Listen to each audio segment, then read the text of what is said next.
Oh hey, it's me again. My colleague Zach and I are just here practicing our anaphylaxis call in the paramedic lab at Cambrian College. Practicing these scenarios and knowing how to react fast are critically important for the patient as death can occur rapidly. Anaphylaxis is a severe systemic reaction that has a quick onset and creates serious airway, breathing, and circulatory problems.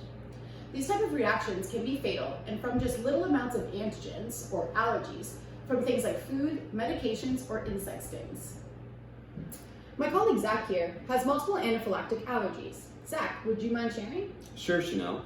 Some of my most severe anaphylactic allergies are peanuts, squash, and legumes. I had my first reaction when I was 2 years old that caused me to be hospitalized, intubated, and now I have to carry around these EpiPens all the time. Thanks, Zach. So now, Zach and I are going to describe the pathologies of what happens in the body if Zach were to eat some of this peanut butter. The systemic anaphylaxis response that begins when Zach ingests peanut butter is caused by the allergen binding to preformed antibodies called immunoglobulin E, or IgE. This forming of IgE antibodies began when Zach was first exposed as a kid. His body reacted to the ingestion of peanuts, with antigen-presenting cells internalizing, processing, and then expressing these allergens on their cell surface. These allergens are then presented to other cells involved in the immune response, and more specifically, T lymphocytes.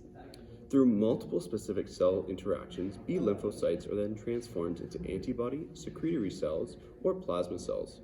These plasma cells produce IgE antibodies, which are capable of binding to a specific allergen and are released in the blood.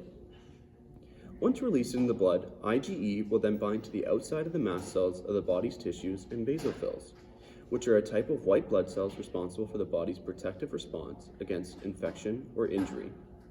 When I get re-exposed to the binding of IgE on the mast cells and basophils, initiate a quick and aggressive immune response. The mast cells and basophils will rapidly degranulate and release inflammatory mediators such as histamine, tryptase, carboxypeptidase A, and protoglycans.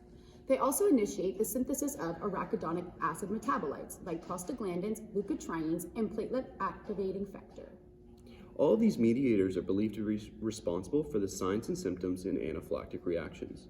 These mediators stimulate different cascades and can present in the respiratory tract, causing laryngeal edema and bronchospasm, the cardiovascular system causing hypotension, syncope, and arrhythmias, and epidermis, the dermis, causing urticaria and angioedema, and the GI tract causing nausea, vomiting, and cramping.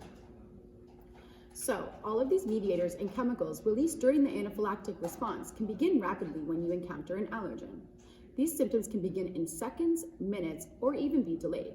So, it's important for paramedics to react smart and to react fast.